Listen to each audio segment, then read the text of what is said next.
In a small southern town, 4 vigilantes wrongfully execute a man with special educational needs. But after the court sets them free, mysterious accidents begin to kill them off one by one.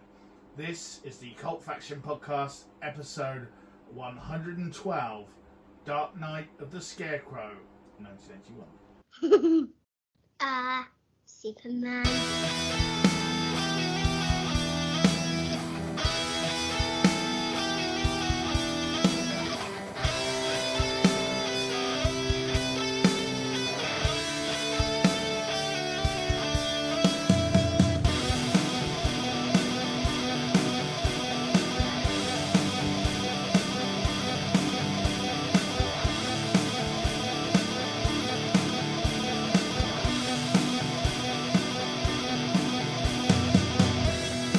Hello and welcome to the Cult Faction Podcast 112, when the spotlight falls upon Dark Night of the Scarecrow, 1981. I will be your host on this week's podcast, and my name is Brett Summers, and I will be joined by... Paul Hawkins. And... Damien Hicks. Did you really just read all that out? What? The opening. Oh. Hello and welcome to... It looked like you were having to read that. Mm. Oh, okay. You're just looking really...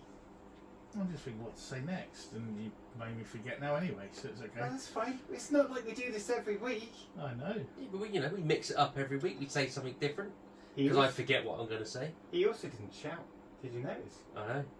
And I was even moving. You still were talking to the talking mic. into the microphone. Because I'm impressed with my that. excitement of pointing Yeah. across and my gun shooting for the viewers was trying to make it more interactive, and stuff happens. Wow. Stuff does happen. It does. So speaking of stuff happening, what's been happening, Paul? Nice segue. Like it. I've actually had quite a busy weekend. Ooh. Have you? So Friday night, went round some friend's house. We've been talking about it for ages. She wants to learn how to cook steak for her hubby and herself. So I gave them a little masterclass on how to cook steak. It was really Hot nice. pan, chuck it in 3 Did minutes. they never watch Big steak. Stuffed? We're basting with butter and garlic and herbs and stuff. Professional, That's a Damien. load of nonsense. So we did You've that. got a good, decent piece of meat. You don't need to do all that crap. Oh, you do if it's thick and if they want it well done. Oh well, if they want it well done, then. Yeah. Anyway, that was a nice What are we evening. talking about? Saturday, it was someone's birthday, and we had a few drinks around ours, and then we went to a fancy cocktail place in Winchester. That the cocktails, to be fair, were pretty cool. They're like those ones where you order a cocktail and it turns up with like a Ferris wheel with all these stuff going on. But the drinks were good too, so it wasn't all just So show it wasn't and just everything. You get to sparklers keep and a a banana. Ferris wheel. No, Mm. because they're It was like a Happy Meal cocktail. No, because they're quite expensive props. So we did that. That was quite a late evening. Sunday was a bit quiet, but because it's my dad's 75th birthday this Sunday, I had to test out my new barbecue. So even though I really didn't want to... Well, this is the Ninja 5000, isn't it, that you bought? You mentioned last week. No, this is The Heston Blumenthal 5000. Hub 2. Up to. Yeah. Yeah, so I've never rotisserie before. So that's what I was doing on Sunday, feeling a bit sorry for myself, standing out on the heat for hours and hours. Well, at least you have a barbecue shelter now, though, so Yeah, the sun wasn't blaring on you. yeah, it could have been a lot worse. Yeah. But yeah, I can rotisserie now. So that's one less thing to worry about That this means you weekend. just spin it round. Oh, Brett. Oh, So Brett. I'm pretty sure I can do that. Really? Do just spin All it I've round. seen you cook, other than pizzas, which you do for yourself, is chicken breast with lettuce and a couple of baby potatoes. It's because I don't cook for you. You don't cook. Let's. And? Right, so I'm just saying, there's a lot to it. You're This not isn't a just geek fight that I standing like there. to watch normally. You've got to so prime the coals, keep them going. I'm being ignored. Yeah, but the actual act of rotisserie is just spinning something round, isn't There's no point talking to you about it. it? Doesn't it come from the word rotate? That's not all there is to it. Okay. Anyway, Damien, have you spun anything around this week? No. Well, I might have done, but I don't remember. Yeah, have you finished? Apparently so. Hey, go back. I was just checking. No. Well, you did get to that's fine. Sunday, to be fair, and it's only Tuesday today, so, you know. It's I don't think Friday, that was- Friday. Oh, don't give me that nonsense. No one... Like, this goes out, we're sat here at 7 o'clock in the morning. Well, it goes out at 7, You are. doesn't it? Exactly. So at 5. But you are. Yeah. Yeah, no, so that was it. Then just back to work on Monday. Fair dues. Well, to be fair, it's more than me. Literally just spent 2 days in the garden at the weekend, just Enjoying it? Or enjoying it. working? Yeah, no, not working. Your garden? Yeah. Just Just wind double it round checking. and double Yeah, it, yeah. You know. I just like went, cut the doors down, just gonna sit in your garden. Garden swapping's quite popular now. Yeah, where I live. And I did paint one side of the fence, but the shed, but it was too hot for that nonsense, so Yeah. I stopped and just went like that in the garden and just laid on the floor. Let the kids run around like mentalists because they haven't had a summer because it's been so shit. Yeah. Made most of it. It's Oh. too hot now though. It is. Look, it is going down. It's 25 in here now. It was 28 this afternoon. I've got a 29. fan beneath my legs. I'm fine. That's the point. We might want to turn that off. What's her name? Speaking of fans, don't forget to like and Yeah. subscribe. Speaking of fans, can you turn that off because that will come through. There we go. Oh, I took my life into my own hands there, You did. reaching across. Danger. And they Oh. got sucked in. Just watch out for that mosquito by you. God. Anyway, so that's me. I've done bugger all other than work and sit in the garden. Mr. Summers. I had quite a chilled weekend as the evil dangers of work were re-emerging from the swamp of life to claim me. The swamp of life. I don't know, I've had a Diet Coke with sugar. Yeah, so it's more just checking emails and getting back to all that. Although I did order and build with my own hands a DJ deck for the cats. I saw that on Facebook. It's like a Like a basically- cardboard monstrosity. Well, the decks are a scratch mat for Right. their claws. So you put it on, and of course, when they scratch it, it looks like they're DJing. So, And do they actually scratch it? Because in No. my experience, cats never do what you expect them oh, to you do. know, He's desperate to get on the one show with his cats. Isn't he? Yeah. this is it now. This will be the one. I just This need one to- can fly! Look! Fly! For me, you don't see him as off camera. I'm just Just going to launched sit in a there cat. now for 8. Actually, I need the tripod back. I need to sit there for 18 hours and film it now to make that 30-second clip with like Yeah. Bose Selector on it or some sort of. Just keep it going all night. Just focused on it. So yeah, so that's cool. And obviously, let's say they obviously been playing with it loads since I built it. I'm grateful. They haven't touched it, have they? Well, they did, but they haven't like started mixing or anything. I don't know if I should have gotten one each. They're just like Yeah. kids. Just give them a box. Yeah. Oh no, they love the box. Yeah, exactly. I need to reword. Yeah, Christmas would be cheap for them though. Yeah, and that's been it really. It's been back to school. Back to school. Although we are in the cradling arms of inset at the moment with the children arriving tomorrow. Ah, okay. So it's warming you back up, getting you used to lots of PowerPoints again, and then you just Don't you get just ready for that. find one any old film for them to watch? I mean, do you compare notes? What horror film are you going to show them, Mr. Summers? Can You can't just can put I borrow the anything DVD? on. DVDs. We don't even have DVD drives at school anymore. It's shameful. Because it's mucked up some of my things. Because I've got a new computer and so I need Like a USB stick to put it on. yes. Or are you even able to access it, or has that been locked down as well? Oh no, I can do that. All right. So yeah, there's ways and means. The things you do to educate children. The leaps and bounds you go to. But yeah, I've got a feeling the Demon Headmaster might be in Year 7's future. Keeping the dream alive. But yeah, that's pretty much it for me. So I think, and it's been a lot of just getting ready for that really, yeah. Cool. Obviously, you're not affected by the concrete scandal because it's No, pretty much a new build school, isn't Yeah, it's a new built school. There is no concrete. Although I was very offended by her swearing. it? Oh, yeah, I love it. It was almost like it was slightly staged.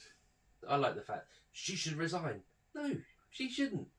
Staged or not, it's Well, I just thought just if off you, camera. if you drop a swear word, then everyone will talk about that and not the concrete. That was my Yeah, not a bad. That's not a. my favourite though. Although not to get into politics on this was when it was revealed. I was going to say we're taking on the newscast. Yeah. When all the Yeah. all the news was revealed that the former Chancellor was one that cut it all in half and all the funding, and then the Prime Minister, don't blame me, it wasn't me. It was like, that was you. Yeah, you are the former. You Chancellor. just- yeah. So like, Well, hold on. Isn't this all to do about dodgy concrete? Yeah. So that's not necessarily him, because no, a lot of these they schools were knew built. about it like 10 years ago. They knew about it 30 years ago. Yeah. They knew about it under Yeah, sorry, exactly. under But Blair's government. But Yeah. he cut the budget to investigate. Oh, yeah, but Yeah, Blair yeah, didn't yeah. do anything about it. This is the same thing with the NHS as well. They all blame each other, but none of them actually make it any better. Well, this I agree this with is the that, point don't that I? she was making when she said off what was supposed to be off camera. Fuck off. Is no one saying we're actually doing something about it now because no one else has in the Yeah. past 30 years. Is the point she was trying to make, but obviously that gets lost in the. It's whoever's in charge at the time. She said a naughty word. That was all the buzz. I know, it's ridiculous. And Birmingham City Council gone bust? Yeah. Oh, sorry, I thought we still a No, newscast. let's carry on with newscast. Because we haven't got a news blast this So week. Southampton City Council will be next. Yeah, no doubt. Solar painting. See, that makes me like. So I know this is irrelevant to our podcast, but ITV News, their strapline in the headlines this evening was Birmingham City Council, where the Commonwealth Games were held last year, has gone bankrupt. They didn't. None of the budget for the Commonwealth Games came out of the council's budget. That's all separate. It's got nothing to do with the council whatsoever. So it's like we put that strapline in front of it. It's like they wasted their money on the Commonwealth Games. They didn't pay for any of it. To me, though, that was almost like they're pointing out where it is for anyone who didn't know. Yeah, Remember no. Commonwealth Games, it was from there. Don't give them that benefit of So, the it was doubt. me, Whatever. No, it wasn't. It'd be like Birmingham, home of Bomber Pat Roach. No. Council gone bust. It was all geared towards they spanked this money up the wall and now they've gone bankrupt. But I no doubt they probably had to spend some money, Yeah, but As they a probably got a result of load it. back in. Black but they didn't tourism pay stuff. for the Commonwealth Games. That comes out of a separate thing Black altogether. Sabbath's Birmingham Yeah, bust. exactly, There you go. that would make more Alliteration sense. as well. Yeah. Cool. Anyway, let's get But away anyway, speaking We'll of, do newscast, our version, Yeah. another Yeah. time. so yeah, sorry, there we're a little bit off track, and I'll steer us back now. So, what's people been watching? We've heard what we've been doing, what we've been watching. Paul, Well, now that you've mentioned steering back on track, I've Thomas the Tank Engine, been watching. He doesn't really steer, does he? Because he just goes on a track. yeah, isn't it, with his mind? No, he just goes wherever the forward, tracks take him. backward. He just changed the whole scope of the program. for So me. I have been watching One Piece. One Ooh. Piece, the piratey drama we watched the trailer for Yeah. last. That's yeah. continuity for you, isn't it? Well done. Yeah, so it came out on Netflix last week. I think I've done 6 episodes over the last 2 nights. How many is it altogether? 8. 8. Oh, so gearing up for the finale. A nice chunk of the story. Then, are we liking it? Okay, so Spoiler free, by the way. I am liking it. It is good. It's really stylized. Great visuals. It looks really cool. There's a butt coming. No. They've done a real good take on a manga world brought to life in live action. All the characters are cool. Actors are really good. I even like One Piece. I thought from the trailer it's going to be a bit Marmite-y. He's alright. Bit of a wet blanket sometimes, but that's the kind of guy he is. He's a nice pirate. Okay. However, There we go. We knew it was coming. It was coming. all I'm saying There's is always going to be one. the whole of Series 1, it seems, is gearing up for Series 2 and 3 and 4. Because it's basically... But then but is that necessarily a bad thing? Oh, no. I'm just saying, this is basically him getting his crew together. This is the origin story Yeah. type thing. It's all their backstories, and they're doing it really well. And also, not only are they like introducing a new crew member every episode or every 2 episodes, depending on whether there's lots to talk about, there's also a big baddie in each episode. What, a new big baddie? A new big baddie in each episode. So there's always a big fight. There's That's always good. That's a good bit of world building as well. Yeah. Yeah. Yeah. So there's a plethora of material to pull from, isn't there? So they should do it that way rather than sort of rush it all into one season. And you know, it starts. It's basically plethora, I should have said, not plethora. Either. It basically starts off saying there's like thousands. Sorry. Nothing. Thousands. He's having a dig at me, Paul, and you're trying to talk, and he's digging at me. Tell I him off. wasn't digging. Sounds Still- like it. I was listening to Paul. So it starts off by literally setting the scene that there's thousands of pirates. So we know that there's going to be, you know, loads of big bad pirates to fight. But no, it's really good. Really good. A cast of thousands. Some English folk turn up. Craig Fairbrass Yeah, I saw the clip of that the other actually day. does a really good performance. But no, I think they've really brought this to life in the live action really well. The only downside is there's only 8 episodes. They should have done 60 of them. Just got it out the way to let me binge. I'm almost tempted to watch the cartoon, but I don't want to get spoiled. Oh no, fair play. But no, if you haven't seen it, definitely watch it. Out of 10. Still got 2 episodes to go, but as far as a TV series goes, it's got to be 8.59 for me. Excellent. For what it is, yeah, Oh, definitely. 8.5/9, not 8.59. No. So we're not going to swimming schools or something. Yeah.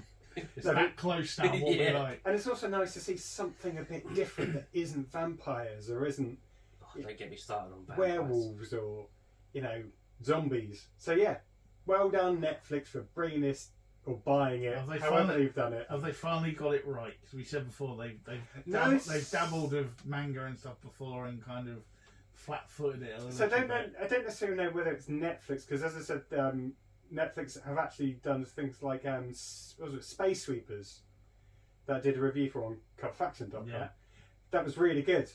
But it's just the nature of manga sometimes where the characters are just overly corny.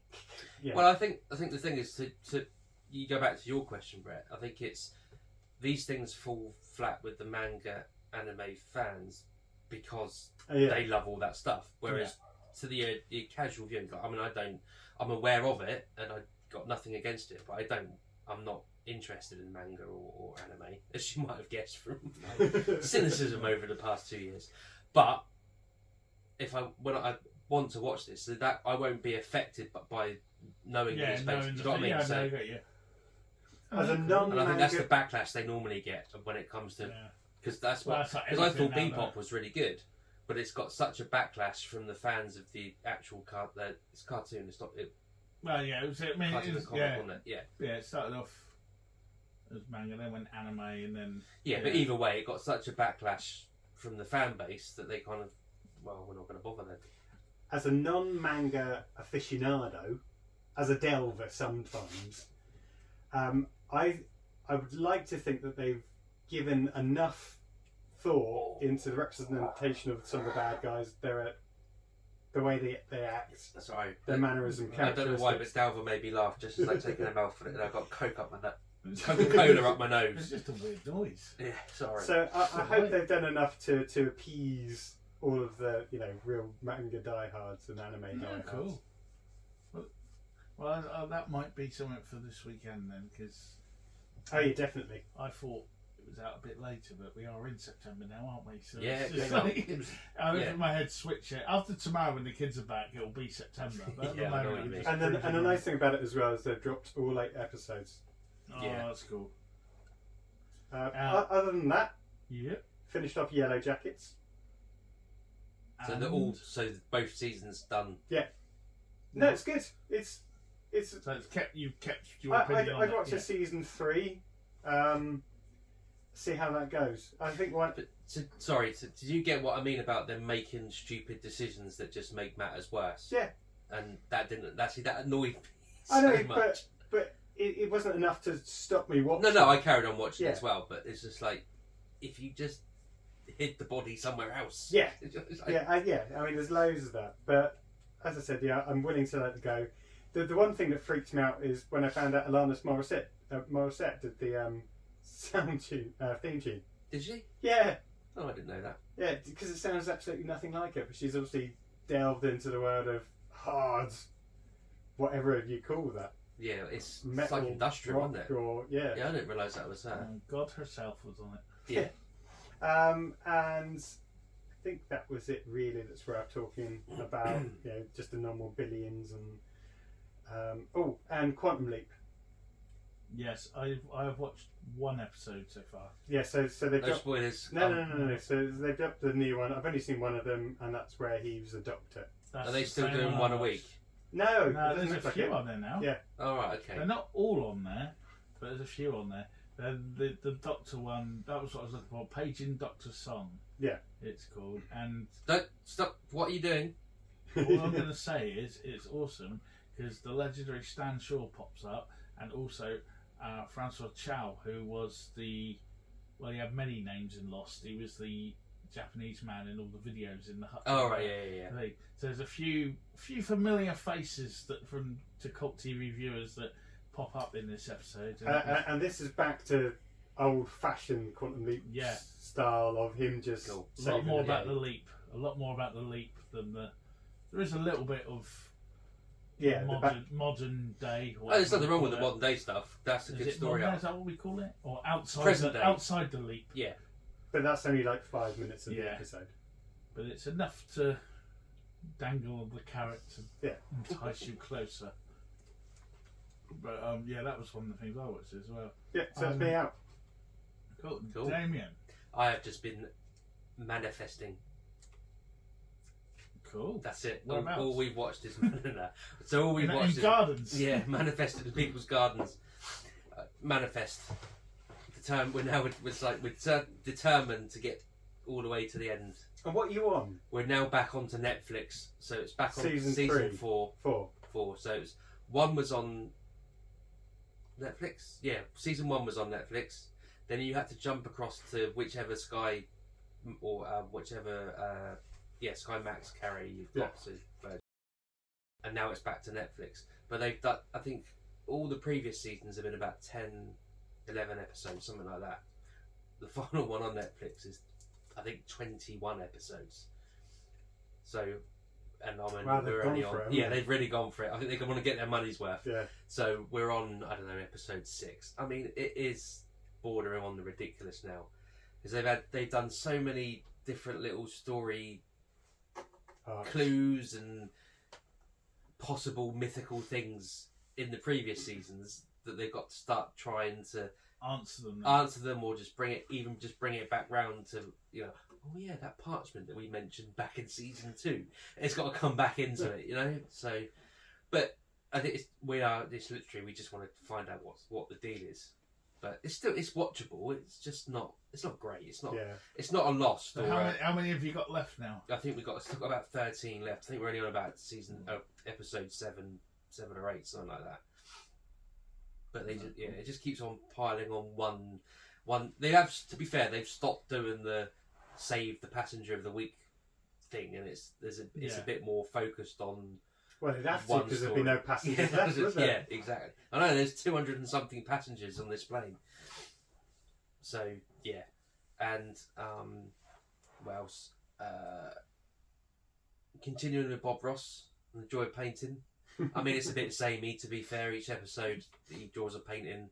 Paints a painting. There'll be maybe a few more rivers and trees and mountains this time. But, here, last week, one day, his son took over. What? Yeah. Ooh. So he starts, and he's nice. We're going to paint a picture, blah blah. And let me introduce you to my son Steve. I'd love it if he just came in and just got like a black felt tip. Yeah, he's lost the plot. But no, it's literally, I'm going to introduce you to my son Steve. Shit all over it. And he goes, I'm going to leave it in Steve's capable hands, and off he trots. I thought I'd draw a tree. Yeah, got a few happy little trees, happy little clouds. Footy hill. He doesn't call it so he does a mountain, and we would say foothills underneath it. Oh no, they're footy hills. Is there some footy hills? Is Steve any good though? Yeah, he was very good. Very, very. I think he did carry on the legacy for a while. Not the show, but because like in between shows, Bob Ross was going around touring the country doing demonstrations and basically selling his kit. He's got like his own brand of paints. Yeah, we talked about that last week. Yeah, we've now got to the point where this evening the girls were out in the garden. So it's 7 o'clock. They're out and playing out in the grass, and I just shouted out from the kitchen, "It's nearly Bob Ross time." Both of them went, "Bob Ross is on!" And came pounding it. Come and sit down and chill out watching the joy of painting. That is what Cult Faction is all about. Passing on things to the next Bob generation. Ross, bath time, bed. Yeah, I was like, oh, they're so proud. And for any of you parents out there listening or watching on YouTube, Bob Ross to get your kids. Sky Arts, 7 p.m. It's better than any CBeebies bedtime story with Celebrity of the Week. Tom Hardy. That was one I was trying to think of. So yeah, that's been it. I don't think I've watched anything else. I keep starting to try and watch something, and then I decide I'm going to listen to an audiobook and play the PlayStation. Any good books? Not really, no. Okay. I'm glad that went somewhere. No, I wish it did, but... What was it? Well, the last book I've listened to was Meeting Mungo Thunk. So yeah, Keith A. Pearson, I think, is the author. When I say no, they're decent enough reads or listens, but they're not. I wouldn't recommend them. They're just this is a second story in a series that I guess he's developing because there's only 2 books. But the first one is a guy that's down on his luck. His wife's left him, I think, if I remember rightly, and he's just going through all sort of manner of problems, and he bumps into this guy called Mungo Thunk suddenly appears and says, "I can help you with your problems." Long story short, he turns out that it's a bit all mystical and something from his childhood. I'm not going to say it. Sounds like Drop Dead Fred. It isn't too far from that, actually. That's a good shout. But if I could say anyone, it would be fair to anyone who might go, "That sounds like my sort of thing." And then I don't want to reveal who Mungo Thunk is. No, it doesn't have Phoebe Cates in it. No, obviously not. Well, I suppose you could imagine one of the characters as Phoebe Cates. I might listen to it then. You dirty boy. No, I'm allowed to picture Phoebe Cates in my imagination to play a character in an audiobook. Yeah. But anyway, that's that. Keith A. Pearson, I think, is the author, and he does a lot of very light-hearted, either time travel or just urban fantasy, I guess is what they call it now. But yeah, none of it's earth-shattering. I think he spanks out about 4 books a year, so it's not like they're deep and meaningful or anything like that. Well, no disrespect if you're listening. You're a very good author, and I'm enjoying all your work. Yeah, but you're not going to win a... No, I don't. Yes, it's not Booker Prize or anything like that, or that's even a thing anymore. Oh, you'll be gutted if it actually does win. Yeah, for comedy or something. Yeah. What about you, Summers? This is pretty much just slagged his writing off, and I'm really enjoying it. But you never know, he might hate us and then mention us, and we might get more followers. Oh yeah. No. Yeah, keep your twat. Not the views of Cult Faction. Right, what about Quantum Leap, as I say, but I'm at the same part. Ahsoka episode 3, I was quite excited about this week, and it was kind of... Ahsoka is basically a film that's broken down. Each sort of scene is an episode. That's how we got to figure it out. And this was the bit, like in Star Wars New Hope, when they're on the Millennium Falcon and Obi-Wan's teaching Luke with the blast shield down, and we learn a bit more about Han's cunningly space piratey charming ways, because he's got a blaster and he don't believe in a force. That was this episode of Ahsoka. Okay. So it built things up, but did much happen really? Probably not. So they're kind of dragging it out. Well, no, it's more just it's that bit because it all just literally follows on from the end of the next. Yeah, but should they have just done a film?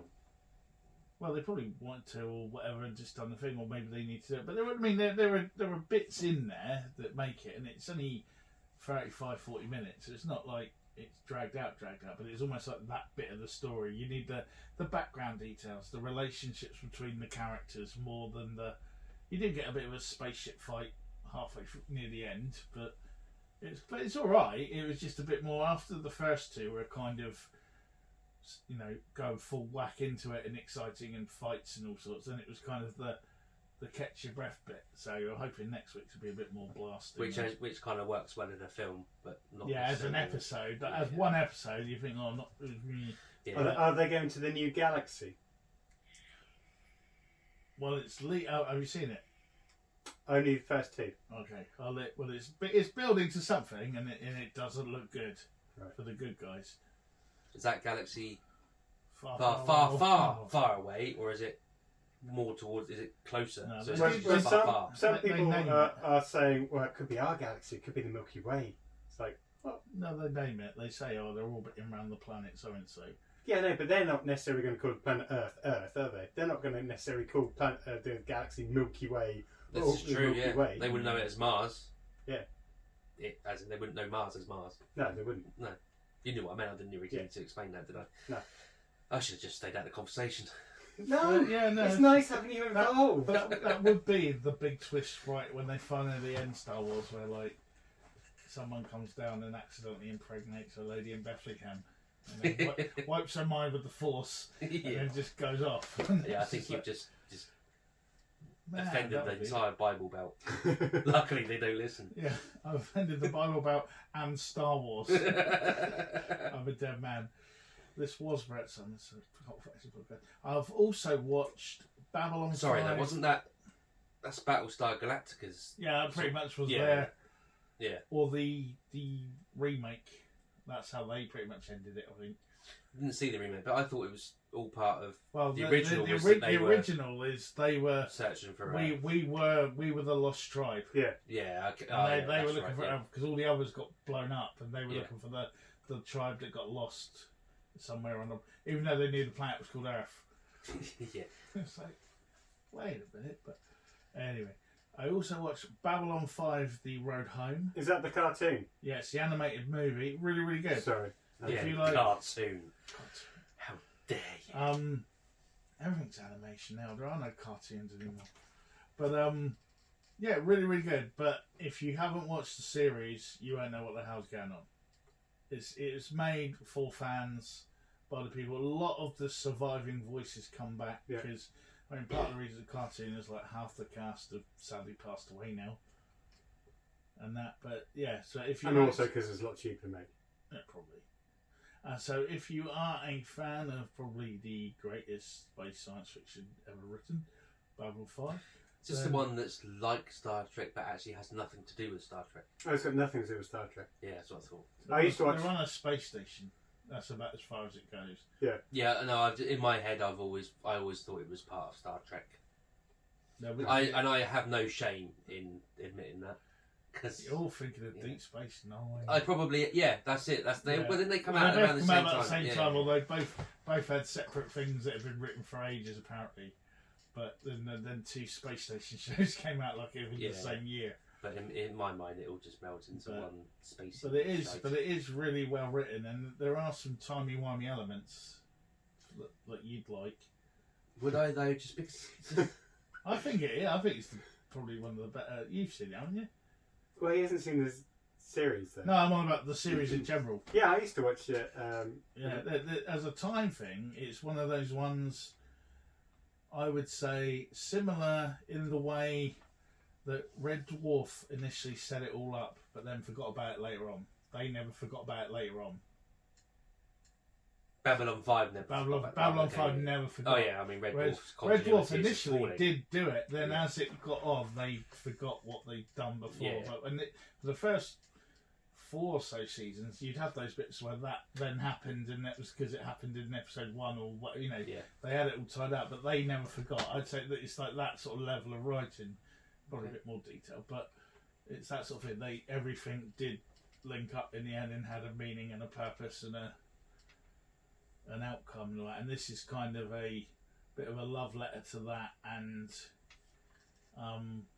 yeah, no, it was good. It's just that's a shame they couldn't make it because half of them have passed away now, unfortunately. But if you're a fan, go and watch that because that's something else they talk about rebooting as well. But you know, it is what it is. But yeah, Babylon 5: The Road Home. It is Blu-ray at the moment, but I'm sure it will be on something soon, probably Amazon. what else? I've also Continuing our journey through the early years of Peep Show. Still very funny. And this week, of the ones we watched that I never realised before, the keyboard player from Les Alanos from Phoenix Nights, and he's also in Benidorm, was Mark's mate from work, who turns out to be a massive racist. Yeah. He's in a lot of episodes, yeah, isn't he? but he's only in one episode, but I forgot it was him. I he's thought only he was in more than one. yeah, Maybe I've he's seen made that same episode a couple of times. He makes a new friend at work and he's all excited. Yeah. He's made another friend. He's like, my friend's a Nazi. And we also went back and had a look at some of the first episodes of Teachers with matey from The Walking Dead in it now. Andrew Lincoln. They're getting you ready for this week. This is the thing, he'll always be Egg as far as I'm concerned. Yeah. I still, you say to me, say his name, and it's Egg. And the evil Indian man in EastEnders is like his teacher mate in Teachers, and it's really, because in that he's really in Teachers he's really wimpy and like wussy, but now he's like a badass gangster in EastEnders. But badass gangster. Well, in EastEnders for Albert Square. Yes. No one can swear or anything, but it's.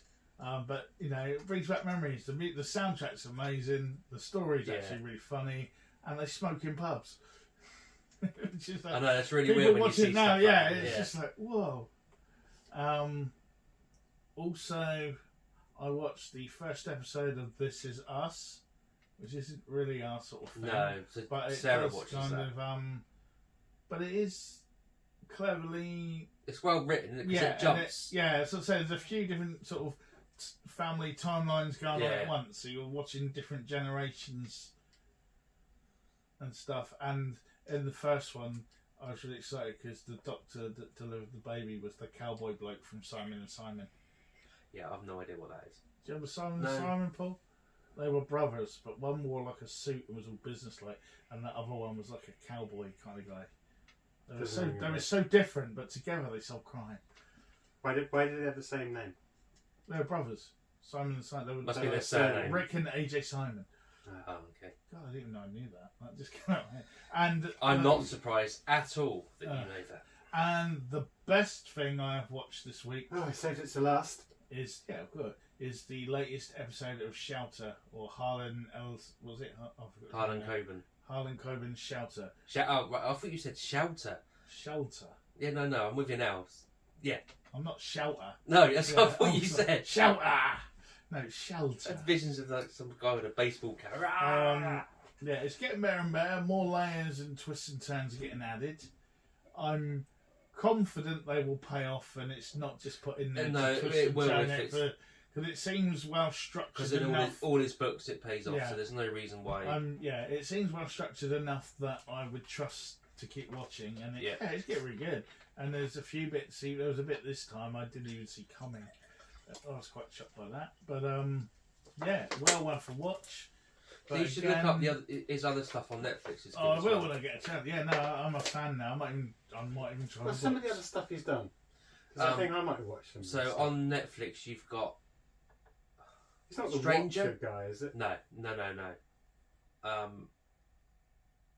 Yeah, I'm sure there's one called The Stranger. Definitely a book called The Stranger. I'm sure there is. And there's one with Ramsey Nesbitt, James Nesbitt. Ramsey. That's the one. That would be good. That's the one I watched. James Nesbitt. I can't remember what that one's called. Yeah, we watched that one. Yeah. Yeah. That's not a bad one. I think there's only two. There's a couple. There are also I think there's a French one, which is based on one of his actually best. The book that first got me into his writing. But I can't remember what that one's called now. Right. It's got Alone or something like that. I can't remember. But and there's also a Polish one as well. So obviously, if you don't mind the subtitles or the dubbing, then they're probably equally as good. But I haven't got around to watching those yet. Cool. But definitely the English language one's good. Cool. And on the book front, or the Audible front, I would highly recommend, although I'm only halfway through at the moment, but it's just solid gold. I was recommending. I was looking for.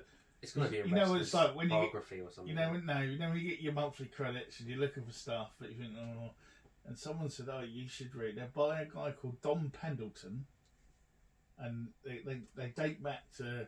Well, the first one was January 1969. It was published, but It's now known as the Executioner series. At Right. the time, they just had different titles, and the first one is called War Against the Mafia, and it is basically like Charles Bronson, Chuck Norris in book form. He's an ex-army super special agent guy who was like a sniper in Southeast Asia, and that it's basically what the Punisher ripped off. You know, like something happens to his family, he goes around bumps the wall, but it's just brilliantly written in that kind of. It's like almost pulp. It's like half pulp, half Chuck Norris kind of thing, and they're just great to listen to. It's only like 200 or 250 pages. It's not like 3 or 4 hours, but it's. Well, see, this is it. But it's I a real. balk at the idea of downloading a book that's anything less than 8 hours. 3 or 4 hours. The one I'm listening to at the moment is 40 something hours. Yeah. Well, I mean, I don't necessarily go that far, but yeah. Even though it's free credits, you're paying a subscription, but even then, it's like I'm not going to download a novella or something. 6 hours is. Yeah, I don't know. That's. But different. That's ones, right on the cusp. Different ones are different. Yeah, but it's entertaining as hell. And the guy's called Mac Bolan. You know what I mean? It's like it's not. That does sound very pulpy. Yeah, in the jungles of Southeast Asia, no sniper was more ruthless than Mac Bolan. After 12 years in country with 95 confirmed kills, he comes home to the United States. Did he ride a white swan home? Only to find his father has gone berserk, slaughtering his family before taking his own life. But Mac knows his father was no killer. He was under pressure from a gang of mafia thugs who were after his money and were willing to destroy him to get his life back. For the sake of his old man, Bolan declares war on the man who drove his father mad. So This is the Cult Fashion Podcast episode. So, are you auditioning to try and do an audio? Oh, I would love to do that. But yeah, there you go. But there's like 20 odd books or something. It goes on because I think he ends up on War Against Everyone. I got to be honest, it doesn't sound like my sort of thing. But I will take your recommendation on board. It's fun. Listen to the sample, whatever it is. It's just half of Still it. do that. Yeah, half of it I'm like laughing at it. Like it's kind of that's the entertainment, but it's like watching one of those films on Bravo. If anyone remembers those back in the day. Yeah. But yeah, Okay. that's me done. Cool. スポットライト Okay, now it's time for the spotlight, where we're talking about Dark Knight of the Scarecrow, a 1981 American-made for television horror film directed by veteran novelist Frank De Felitta, who now wrote Audrey Rose and The Entity and a few others as well. And it's from a script by J.D. Feigelson. Feigelson had been to make an independent horror feature, but his script was bought by CBS for television. And despite this, only a few minor changes were made to the screenplay. In the UK, it haunted video shows and some late-night TV slots across the ITV region, and it was only shot in 17 days, originally 18 days, but there was a fire that cost them 1 day of shooting. And for what was weird at the time, they actually shot all the night scenes at night. It sounds weird to us, but they don't normally do that, do they?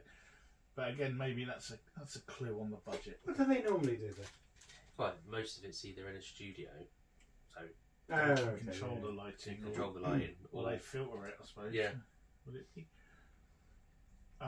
Right, the cast of this, and there's a few faces you'll recognise. You've got Larry Drake as Charlie and Elliot Bubba Ritter, who would go on to win loads of awards for LA Law, and he was in Darkman and all the Darkman films as well, amongst other things.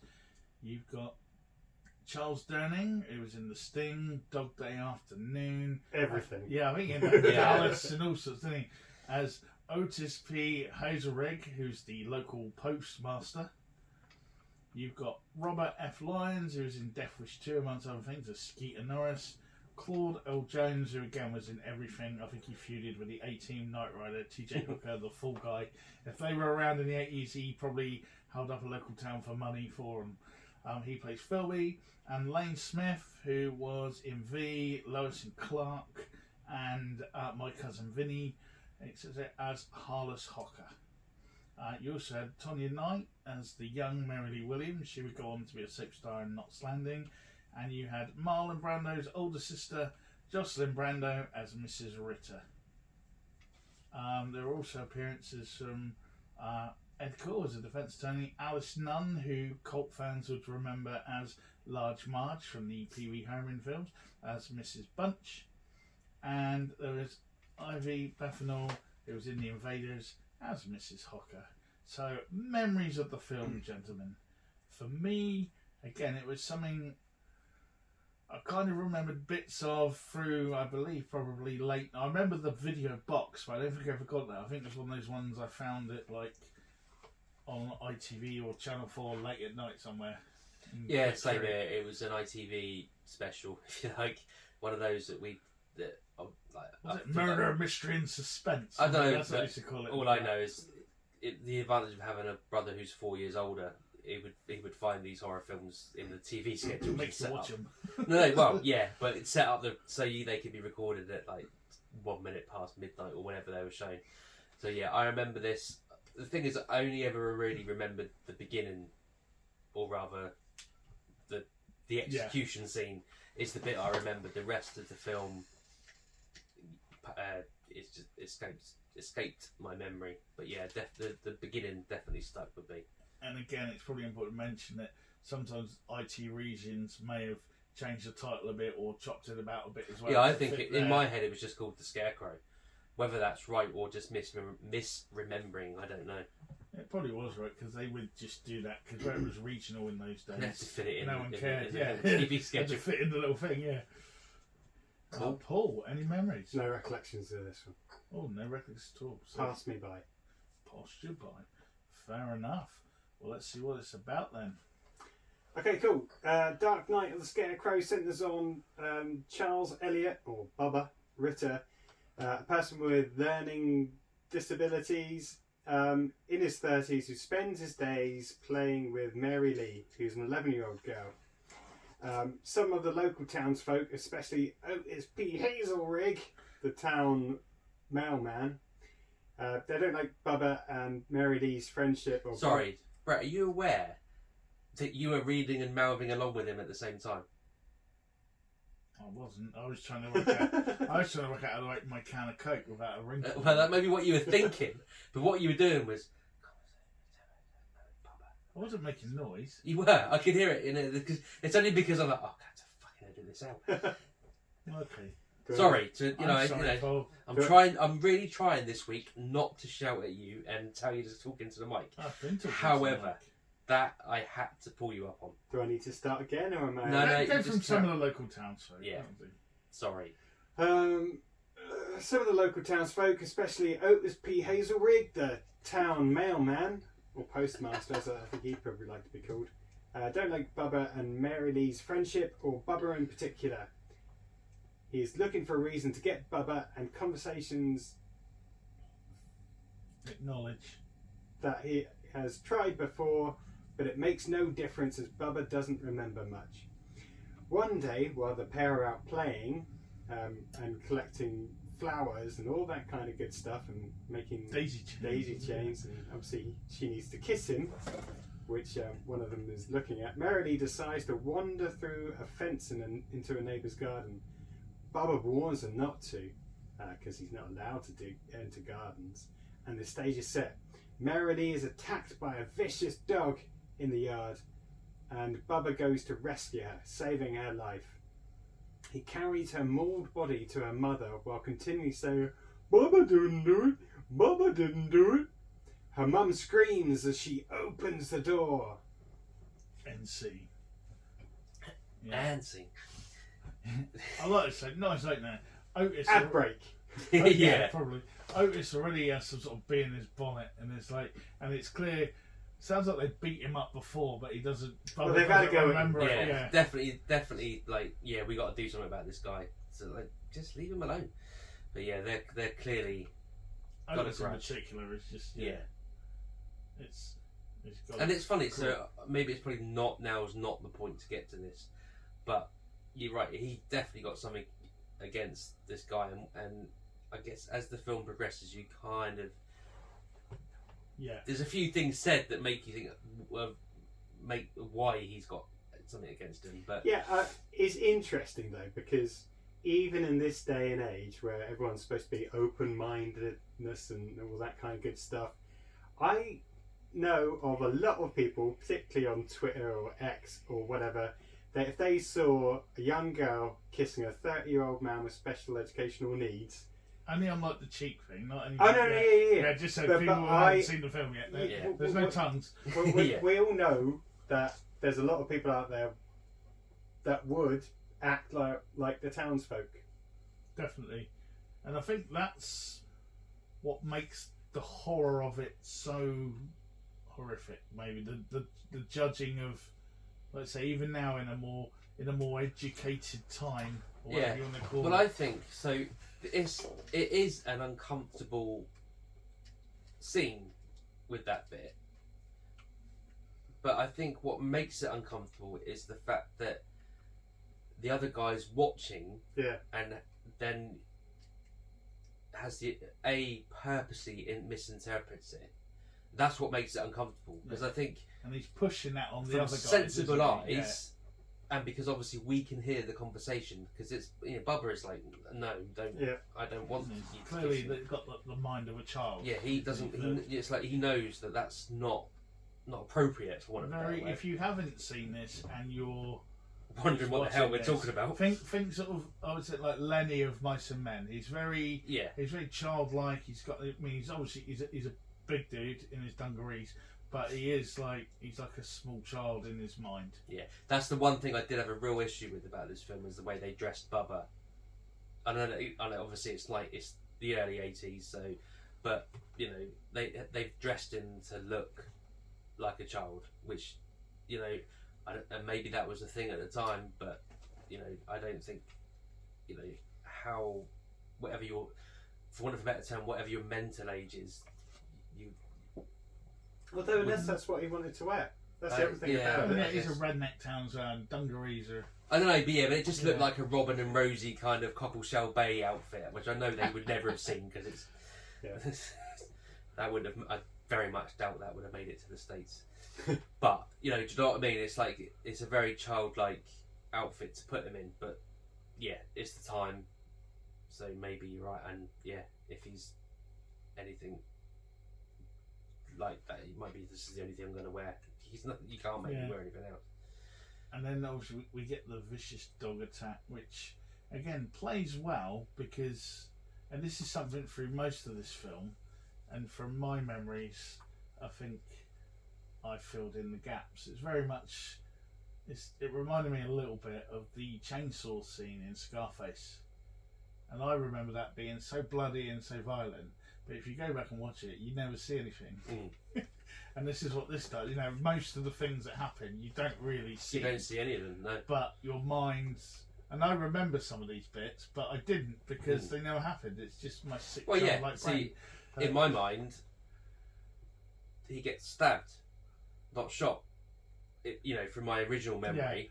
But obviously, I know that now, and that's because they put so much emphasis on the pitchfork. Yeah, and you remember that? Yeah, that's cool. Okay, let's roll on. Me.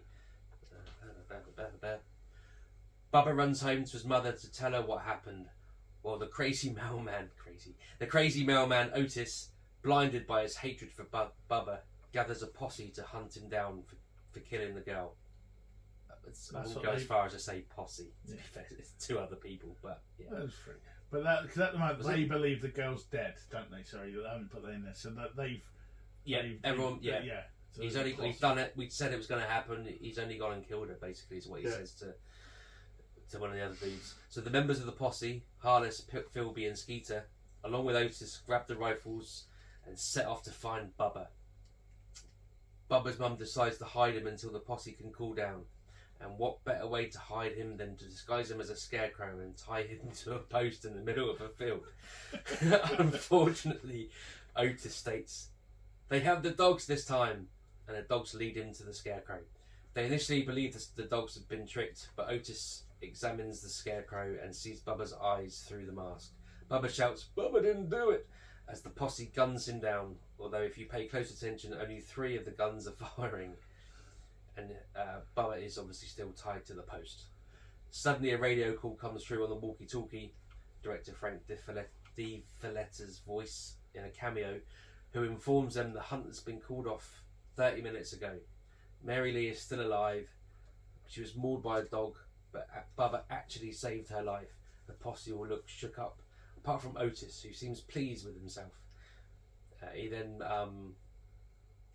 decides to pick up the pickaxe, the pitchfork that's lying on the floor, and puts it into Bubba's hands to kind of make it look like he was attacking them, despite the fact that he was tied to a post.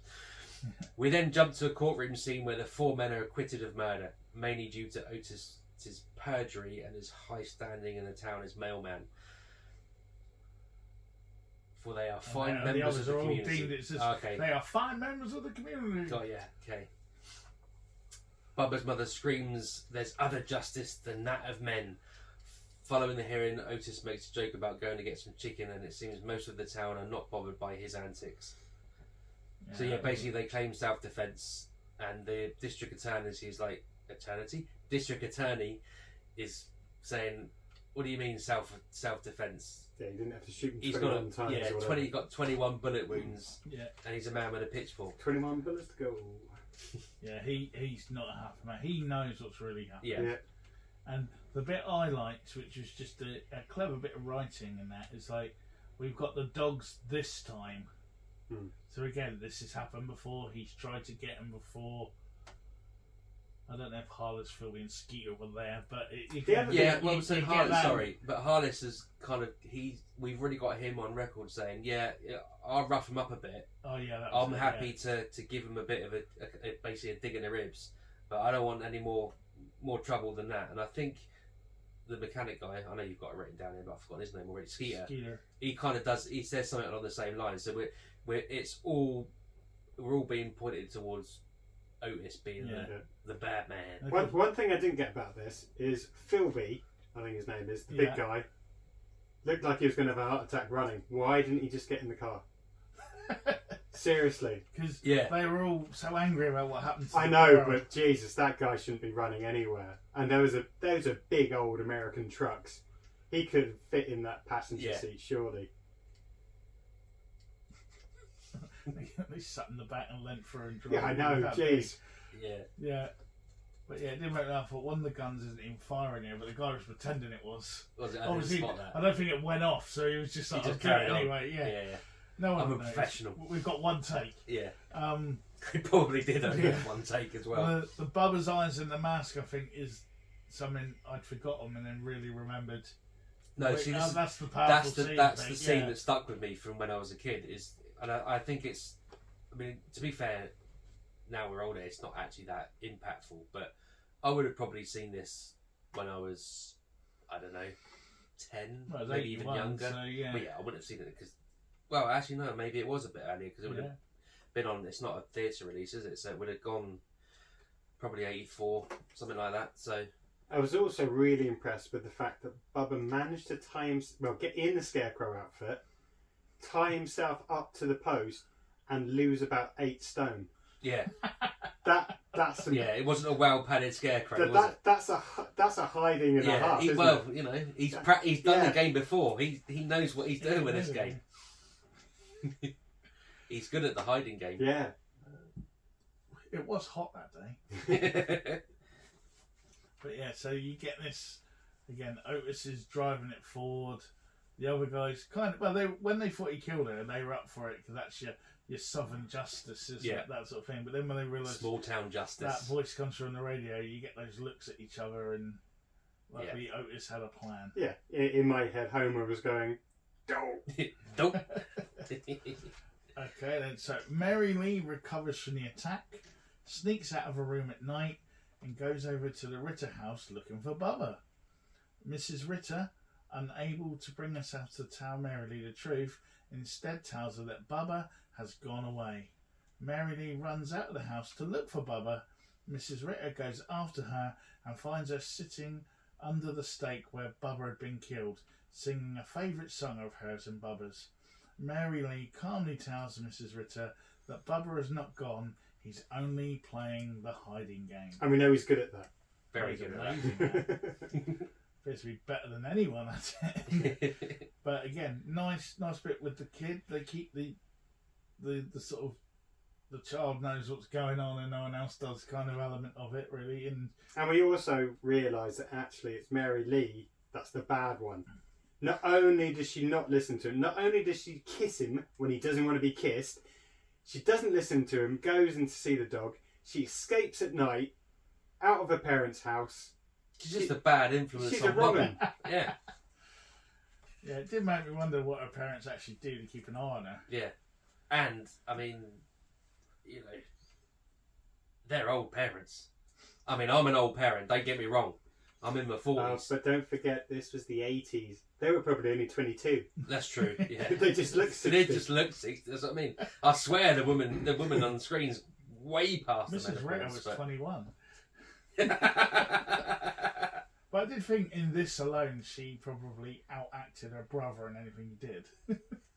Yeah, to be fair, it's actually It's like properly, does a really good job of... she didn't need someone holding up the lines off screen No. for her to just copy. No, And read I mean out. when in the earlier scene when they arrive at the house with the dogs, she's like, Yeah, you proper get the on real it, yeah. proper old style. What's normally in these type of films portrayed as an annoying character that obviously we're being driven to be sympathetic towards her. But normally that's the kind of character in most films where you're supposed to hate her because she's a She's always got like crazy old lady in the woods. She's always got like a desperation to her, hasn't she? Because Yeah, she knows what this they're has gonna happened do, again. yeah. You know, she's like, you get off my property. Be fair, she should have just got a shotgun then and shot all three of them because they were Trespassing. literally, which is in the States a felony. Yeah. So Okay. would have made for a very good film. They were quite short. Moving on, a mysterious scarecrow appears in Harless Hocker's. That's quite hard to say. Yeah. Harless Hocker's empty field, looking exactly like the one that Bubba was hiding in. He freaks out about this and blames the others in the posse. They soon believe Sam Willock, the district attorney, is out to get them. Later that night, Harless returns home to find the scarecrow gone. Didn't it again? Sorry. Hearing noises in his barn, he goes to investigate. While he's checking the loft, the wood chipper below starts up again of its own accord. Startled, he loses his balance, falls out of the loft into the machine, and is killed after hanging on to a light for a bit. Yeah. Just for desperation to build it up. That was a real See, like that's a budget they didn't need to spend, to be fair, on the exploding light. But it was just like, we need to make this a bit more desperate. Yeah. Have them hang on to the light for an extra couple of seconds. Yeah, and then gets a load of sparks. But, you know, I don't know, they could have spent that budget on having some ketchup coming out the other side of Yeah, the but chipper. again, Although that was a nice touch, because after he's gone through the chipper, it then cuts to I think it was breakfast the next day, and he's just putting that. That's stuff what on. I said. That's what I mean. Yeah. It's like, yeah, just with the ketchup. So yeah, again, poor old Harless Hocker. But what I like about it, again, you don't really see anything. no, so I mean, I was taking the piss there a little bit, Yeah. but that's actually that's the joy of this film, is that they get the suspense and the fear without actually going down the route of Yeah, it's not Scream. blood gore. It's Yeah, not exactly. Halloween, whatever, which would have just been just And before. to be this. fair, well, I'm going to say it now. What I think, in case it's not down on here, but if you notice when they're putting the body bag in the ambulance, it isn't the body bag itself isn't like straight form of a dead body. It's all crumpled and flat. It's not. It's almost like I didn't notice that. yeah. You have a look at if you watch it I was again. expecting the comment of like, we couldn't get all of it into a Yeah. body bag. Yeah, but it's not Yeah. it's almost as if they just got a load of straw and stuff and put it in the body bag. So it might not have been done on purpose necessarily, but actually, if you look at the body bag, it's almost like the body of someone that's been mauled up or whatever. I'm imagining, to be fair, if you went through a wood chipper, there'd be not a lot left of you. But No, it's like in Fargo. yeah, that's What I really liked as well is like when the Scarecrow appears, the first thing he does is like goes to his mates and goes, "You bastards." yeah. Yeah. rather than he's back, he's trying to kill us. Going, which one of you was it? Yeah, You but know, that's what we do. Yes, exactly. Whereas most films are like, he's back and he's coming after us. It must be from behind the grave. And they work it all out. Whereas he's like, which one of you lot was it? Was it you? No. And then old Otis, or what his name is like, it's that DA.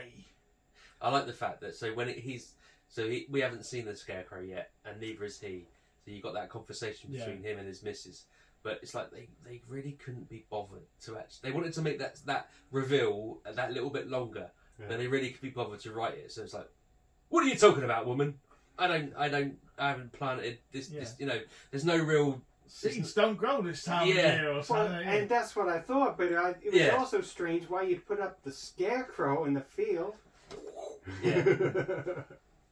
Yeah, I did like it. And I don't know if it's this bit, or it might be a bit later on, but it's with Otis, and like, it probably is a bit later on actually. Well, let's find out. But no, it's because he's like the town mailman, and clearly all of his status is tied up in that, because that uniform never comes off. No. Yeah. But he lives in like a little seedy Boarding motel house. with Yeah, loads boarding of house, old yeah. people. No, it's Boarding not a house. seedy motel. That's just how. That's how something. Yeah.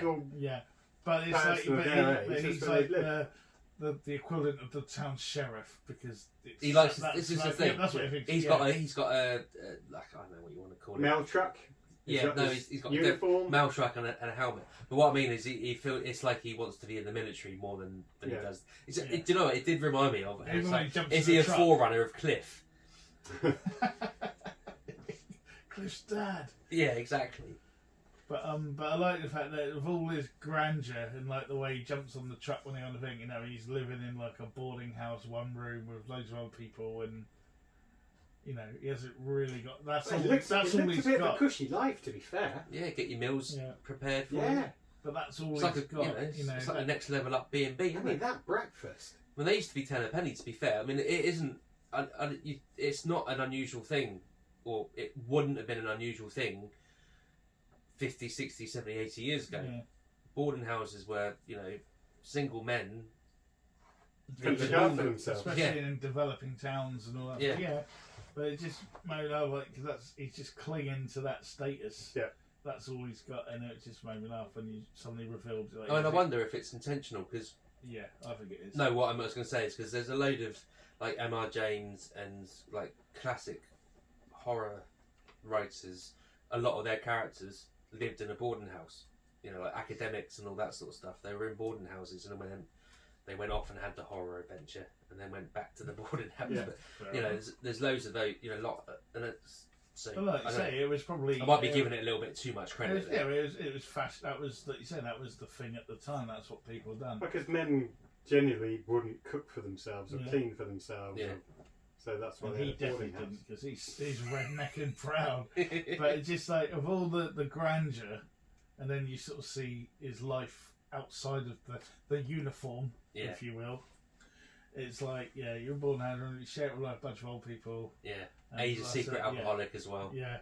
Or, well, whether he's alcoholic or not, I don't know, but he's a secret drinker because Later later on on in the they say, Halloween "You thing, it's don't like drink." this one's fixed and this one is plain. So, oh, but you don't drink. He's got a hip flask in his top pocket. Anyway, Definitely. Sorry. carry on. Yeah. So the remaining three gather the next day. They express their guilt at Bubba, but Otis convinces them that he would have hurt somebody eventually. Learning of Harris's death, Hazelrig, Or Philby, Otis, and Skeeter suspect that it wasn't an accident, and that night find the wood chipper had not run out of gasoline after Harless had been killed, but it had been switched off. Yeah, because their theory, how come they found the body but this thing was switched off, and someone says, oh, it ran out of gasoline, but no, they stick the old conveniently placed pole into the gas tank, and no, it's half full. It's still full, so why did it stop? Someone was there. Who switched it off? The same person that switched it on. But again, what I like is that the paranoia is building between them all now, as well. It's Yeah, not because you've got just- Skeeter that wants to turn himself in. Yeah, 'cause like, He folds straight away, doesn't he, old Skeeter? Phil was like, I don't want to do it. Well, Phil, we're bad now. He was only doing that. And it's like, yeah, it's just some sort of messed up King of the Hill moment, isn't it? It's just sort of... Yeah, you can imagine they're all just stood around a barbecue. Propane. rotisserie. You're right, but I can see why they did used to spend hours round that barbecue after play Sunday. But yeah, so you're getting that dynamic of the group, which again I don't think you get in a lot of things anymore. Normally just all, hey, it must be someone else, let's go there, and then the next one gets killed, and let's go there. Yeah. You're just getting this. It's only a minute of chattering, but it makes Yeah, it I mean, more... to be fair, so this is essentially a stalker slasher, isn't it? Yeah, really. Is it? If you boil it, Or well, if you boil it, but that's my revenge point. horror or whatever. If you boil it down to bare bones, that's kind of what it is. Yeah, but But I don't think it is. It isn't going from. Well, that's my point. But the thing is, the Crow rips it off, you could say.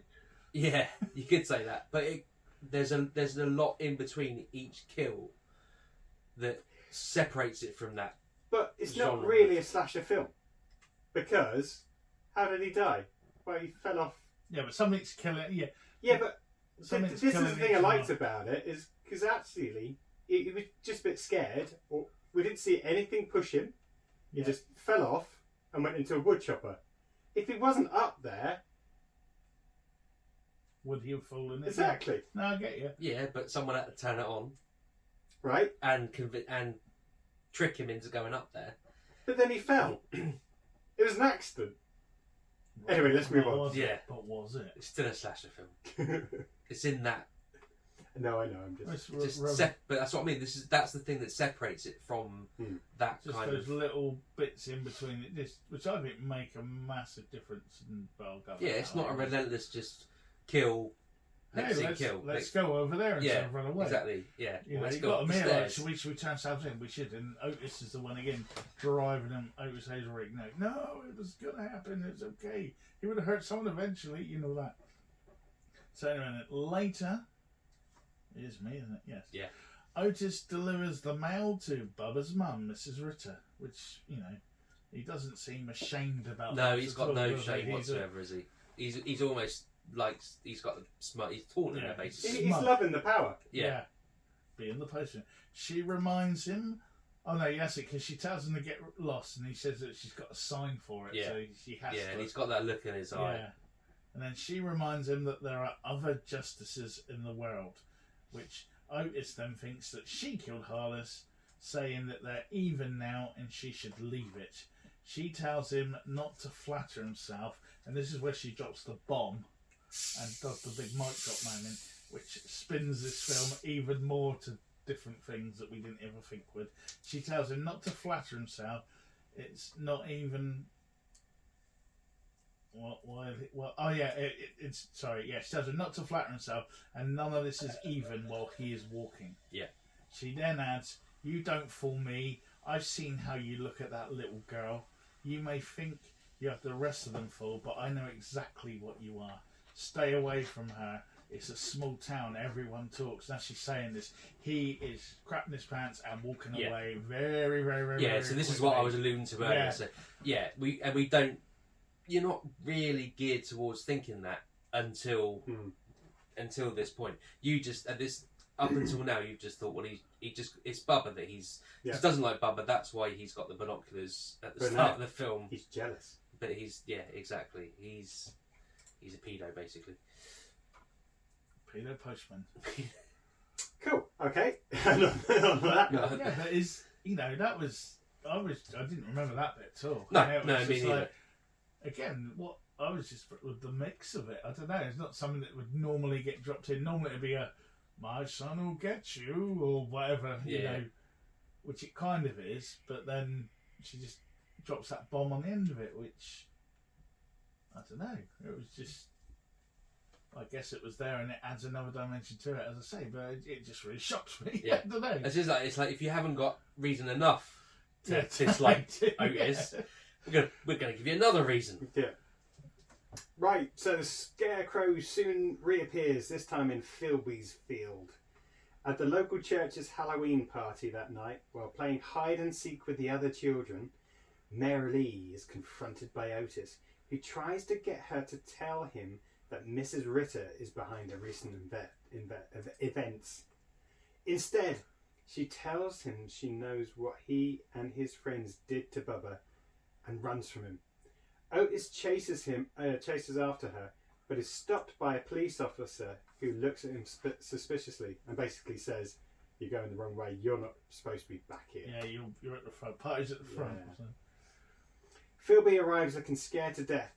He tells Otis about Scarecrow's appearance, but when Hazelrig and the others go to Philby's field, the Scarecrow has disappeared. Philby is freaking out and threatens to reveal all. If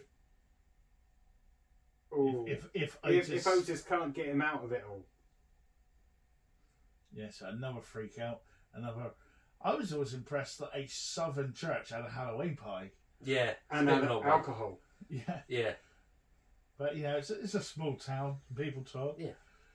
But again, you get that thing where what I liked as well is, she ended up being a soap actress, that Mary Lee, anyway, when she got older. But it's that kind of, she does play that where she is wary of him anyway. And then you get the, "I know you killed Bubba," whatever, and it's not quite Exorcist-like, but it is that. But it's kind giving you of another thing, okay. yeah. So how does she know? Yeah. What's the deal here? Mm-hmm. And then poor old Philby, he's been getting closer to death ever since he had to run across that field. And and again he wants out. He's like, in the notice is like, "I'll get you out of it. I'll get you out of it." Cool. Okay. So later that same night, Otis breaks into Mrs. Ritter's house to make her stop her supposed plot, but frightens her so badly by his violent appearance and attempt to pretty much silence her. Yeah. She suffers a fatal heart attack. To cover his tracks, Otis starts a gas leak, resulting in an explosion that destroys the house. While everyone believes the explosion was an accident, the district attorney is suspicious. Yeah, this is one of the bits I was disappointed with. In what way? The way she just died of a heart attack. Because I liked her, and I thought she was quite a powerful character. It would have been nice to have seen a little bit of a ruckus. It would have been good to have seen them at the end, her at the end, just sort of reaching down to Mary Lee when the scene that happens at the end with the hand. If that happened, if she had survived, and also it's like she knew as well all the time. Yeah, this was the one minute I thought, if we'd have just left her in the chair and she had a heart attack, would anyone have really questioned it anyway? Not in that town, no. No, you know what I mean? Because it's just, she's really old. She's had a heart breathing. attack. Her son's died. Yeah. So he's like, "I know what I'll do. I'll blow the I'll house blow up." the house up. Yeah. Still in his postman's uniform. That must stink by now. Yeah. Maybe he's got one or two. True. Yeah. But yeah, the district attorney, he's like, "No, go back and look, turn over every stone, check under every rock, etc., etc." But then nothing more comes of that. So that's a little bit of a waste, but there we go. Yeah, it was I think the idea was to scare her off because he thinks she's the killer, isn't it? But then... Well, although the only other thing is, it's to let the viewer know that the DA's not letting it go. Yeah, true. And he's still on their tracks because they are all suspicious that he's got something to do with it. We know somehow, something. yeah. Like you said, with all the bullet holes and what else has been happening. Yeah. And then that leads us to the next night. Poor old Philby is disturbed by a commotion in his hog pen. And while checking it out, a mysterious occurrence makes him panic and try to flee in his car. But it refuses to start. Of course it does. It's like Leslie Brando again. Yeah. He is pursued across his property and he hides in the grain silo, shutting the door behind him.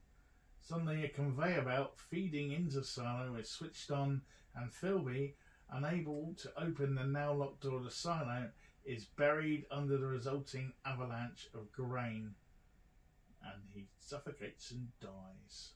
Yeah. Poor Philby. Could have just chased him a bit more. I think he would have killed her anyway. He would have had a heart attack. Well, we've already had one heart attack, so we can't have true. another one. But I like it. They're all dying by their sort of trade. The wood guy got wood chipped. It's like the Fantastic Mr. Yeah. Fox. The animal guy gets grained to death, so to speak. and it's another one. Again, you don't see it. No, all but you see do. is a hand at the thingy, don't you? So again, yeah, it's managing to do all that fear, all that stuff. It's going to be in your head rather than on the screen. Makes it much more powerful. Yeah, see, I remember this one being a lot more. Yeah, I think I was just a messed up kid. I think my brain added more in over time Yeah. and just me too. yeah. Right, next day, when Otis tells him of Philby's death, Skeeter's basically ready to turn himself in again, but he's desperate to now before bad things Yeah, start he happening knows he's to him. next. Yeah. But Otis is now convinced that Bubba is still alive and responsible for the recent occurrences. That night, he and Skeeter dig up Bubba's grave, supposedly to prove Otis's claim that the coffin is empty. Skeeter opens the coffin to reveal the corpse is in fact still there, and in a panic tries to flee.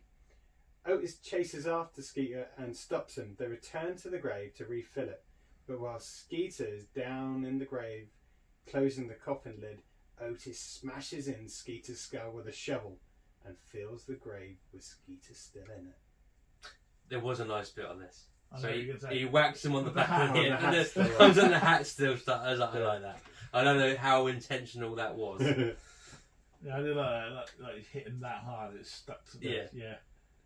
I think it was. I think that was. That's the most gruesome part of the entire film, to be fair, because you know the only way that's managed to stick to the shovel is the caked on blood. But again, this is Otis now desperate to keep everything quiet because Skeeter wants to turn himself in. And what I like as well is no one misses Skeeter. No, It's like, he's the local mechanic or whatever, but no one's waiting for their car to going be like, fixed. where's Skeeter? Well, and the other thing is, it's just solidifying the fact about how nasty a person Otis is.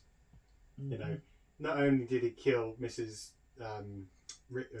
Whatever her name was. yeah, Ritter. Ritter, yeah. You know, and some would say that was an accident. But he's actually killed one of the people that looked up to him in their friend, if you can call them that, but their clique. And he's just done away with him to protect his own skin. Yeah, No, definitely. poor old Skeet. He was dreaming of running off to the hills to his brother or cousin, I forget now, Probably where he the same. spent his childhood. Both. Yeah, yeah. Yeah, no, it is. It's but the hat was a nice touch. Yeah, I like And that. I think again, just shows you the little details. I think that the people making this put in, because if obviously we can't show that, but what could we show? Yeah. Cool. Okay. So driving home in an intoxicated state, Otis sees Mary Lee alone in the middle of the road. Pursuing her, he crashes his van and chases her on foot onto a pumpkin patch. Catching up with her, he accuses her of masterminding the whole thing.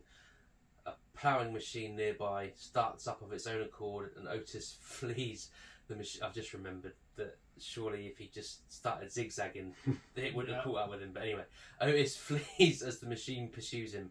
Running blindly through the field, the terrified Otis runs headlong into the Scarecrow, which is now holding the pitchfork that had been planted on Bubba's corpse, and impales himself on the tines. Apparently, that's what they're called. Oh, okay. Fair enough. Big spikes. Yeah. Mortally wounded, Otis collapses and dies. Merrily hiding in the pumpkin patch, hears footsteps approaching. She looks up to see the Scarecrow looking down at her and smiles. It bends down, presenting her with a flower, and she says, "Thank you, Bubba." That was a bad accent, I do apologise. That was more like Forrest Gump than... I was going to say, Yeah. Anyway. In Doesn't she say... in I the thought she contract, said we're you're going good to at... learn a new game. Oh, that's as well, right, so, yeah. yeah. She says we're going to learn the chasing game or something. Yeah. Or you're learning the chasing game. I couldn't quite make it out. And I It should was have gone something back. like that, yeah. So it's almost actually the chasing game. That means you're the one that's actually been. Yeah, you're Mate, chasing them. You've so, been. yeah. I've told you how to chase them, sort of thing. again, That's how I who's the interpret bad one? it. Exactly. Well, he was good at the hiding game. Yeah. She taught him the Now she's chasing managed. game. She's like resurrected him somehow. We don't see that, but that's obviously what she's done, and then set him off on a murderous path of destruction and violence and revenge, which Yeah. is all well deserved, to be fair. But again, though, we don't know because you don't see Bubba. Is it the DA? Is it the mum? Who's in that suit? You know, you don't know for sure, but it's just the fact that she acknowledges it as Bubba, and the flower sort of brings it full circle, and they're basically back where it started, sort of thing. Yeah, it's Bubba. Yeah, it's Bubba, but you know, the mystery. There's only 3 people that know about the flower. That's Bubba, Mary Lee, and Otis. Otis is dead. Although it could be Mary Lee. Well, has she been helping Bubba? That's what I mean. No, she. Yeah. My theory is that she set him off on his path. Hence, you know, you're getting good at the chasing game or whatever it is. And again, the ploughing machine. There's no one sat up the controls that. We see that, don't we? But a small child could potentially be under the radar, so he wouldn't see her. Yeah. And the fact that they're learning it is, she's teaching. Yeah, there's a lot there. We'll go into that again in a minute. As for the legacy of this film, it's been documented that this is what started off the killer Scarecrow horror film subgenre. There was a direct-to-video sequel, Dark Night of the Scarecrow 2, written and directed by Ferguson again, and it takes place 40 years after the original events of the film. It didn't do that yeah, well. I'm not surprised. I thought I'd have a look at the trailer for that, and oh my so I was God. quite excited to have the original guy in it, but it didn't. Yeah. And there's notes that the character of Bubba and Mary Lee were kind of based a bit on the Scarecrow and Dorothy Gale from The Wizard of Oz, from Al Frank Baum's Wizard of Oz, with the brainless straw man and the brave girl with their special relationship. And with Otis being the Wicked Witch of the West, who I guess wants Dorothy. Yeah. And there is a bit as well at the beginning where Skeeter hurts his hand and spins around in pain, exactly like Ray Bolger does when he hurts his hand in The Wizard of Oz, and then he comes back later as the Scarecrow. So before we dig deeper in that, what were our thoughts? As we say, we've had a little idea of what may have happened and what might have happened to Bubba, but there's a lot in this film for what was a TV movie in America that we kind of got as a video horror and late night TV special. I mean, you got Charles Durning as Otis Hazelrig. You got the small town menace, the postman, and Peter, sex pest, who thinks he's some sort of army general running the town. And just I mean, is it a story of jealousy between Otis and Mary Lee, and Bubba got in the way? It's a story of revenge, but it's a rare film where we follow the baddie, if you will. It's more almost his story, his narrative. We follow him more than we follow like Mary Lee or Bubba or I see what you mean. Else. Yeah, you know what I mean? We get it from like his. We're seeing his narrative, not a bunch. I mean, most of these types of films, it's a bunch of kids running around. We don't necessarily have a single focused character that we follow the narrative of. It's a bunch of them, and you'll have, scene with Bob in, and then it's his death. Then you have a scene with Jane in, and then it's her death. Yeah. Whereas this, you're right. I get what you're saying. The narrative of this film is actually following him trying to get away with it, whilst being pursued by a scarecrow. And also, in theory, the real bad or the real villain of the piece, to say, isn't Scarecrow. It's him. Yeah. We're all rooting for the scarecrow. Yeah. Whereas in oftentimes, it's the other. Yeah, it's the poor. If you're a balanced individual, you're rooting for the people to escape the slasher. Not, although to be fair, if you watch any Nightmare on Elm Street, previous character that you want to watch. Well, in a way, they ruined the character as it went on, didn't they? Because he became more catchphrase wielding, and I mean, obviously it made more money, but after 3, really, it's But I do like peaked at 3. Yeah. So, thoughts, Mr. Hawkins? You were new to this. Long Night of the Scarecrow Virgin. Dark Night of the Scarecrow. Well, the title's wrong, isn't it? It was a long night for Otis. Because it's Dark Night of the Scarecrow. No, I thought for a TV movie from the 80s it did well. Alright, so some of the clique, their acting performances weren't necessarily great, but they did exactly what they needed to be each one of the characters in that foursome of not friends but compatriots in a small American town. And you had the head honcho that ruled the roost, and all of the others followed his lead. I thought it was good. We've seen hell of a lot worse over the last 2 years or whatever it is, and for a TV movie in particular, and I don't know what the budget was, but it wasn't that huge. I'm taking it particularly as it was shot over however many days. 17 days. Yeah, and for the fact that you don't actually see a scarecrow going rounds, I think they introduced the horror and the anticipation really well. All right, it could have been done a little bit better. Particularly that first scene where he's just hanging off a light bulb. Something else could have been He's done. got a real bugbear about that one, hasn't Wow, it's just he literally just killed himself. But the grain thing again. If he hadn't hidden the grain canister thing, then he wouldn't necessarily have been killed or like that anyway. But I thought it was a worthy death. Bit disappointed, as I said, that the mother died, because I would have either liked to see her coming back at the end, and you're never quite sure whether she was the one. Yeah, that's what I was kind of getting at. That's how. But I think it also added to the fact that you're getting that building up of how nasty a guy he is, because not only does she die, he doesn't even try to save her, doesn't even try to bring her back. Not he probably know how to. But then he blows up the house just to cover his tracks. And it is also left open to interpretation, as we've discussed, about who the real killer is. And that's a bit unusual compared to a lot of slasher films, because it's normally revealed quite quickly that it is, Jason or Michael or whatever it is. Yeah. But with this one, there's an entity of some kind that you don't see getting revenge. Yeah, I mean, is it just the universe? Is it just karma? Yeah. Yeah, bad karma. Bad karma. Well, yeah. Starts off a load of but yeah, Final Destination almost. Well, yeah. But no, I surprisingly really enjoyed it. Cool. It was one of those other justices in the world that Yeah. this is written to speak about.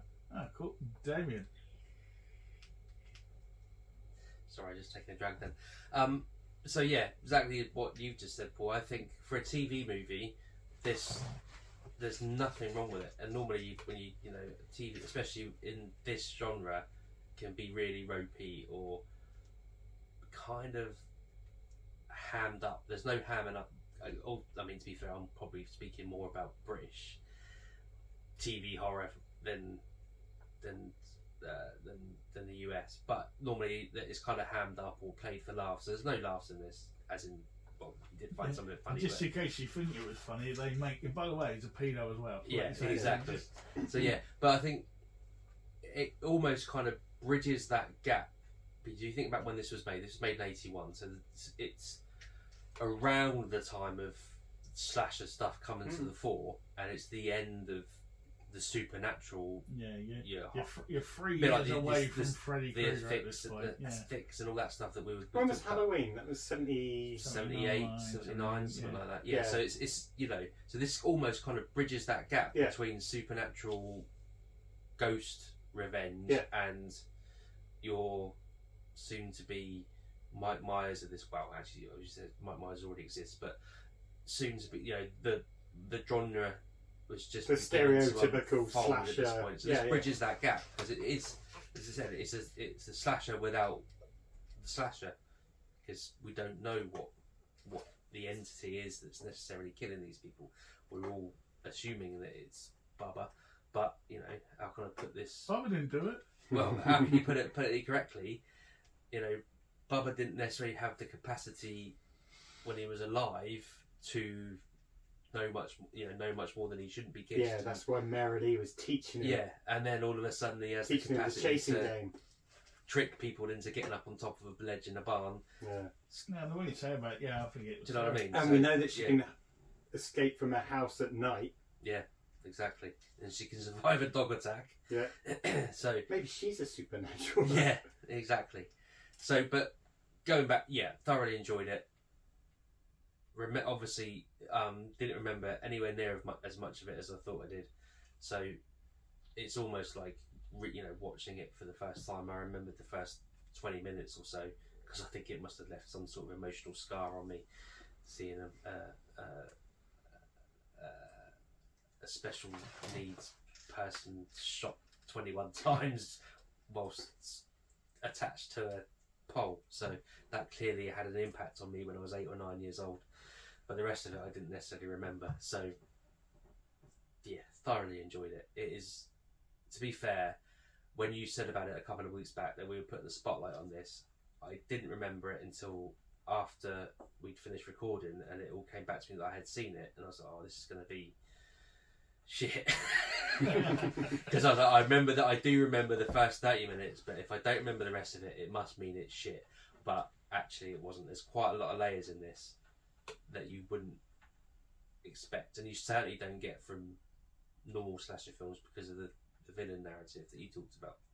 And I think as well, it's a lot of this has been edged out over time as films have developed, because I think now it's made me think that a lot of the slasher films we looked at, it's almost like we're watching the highlights.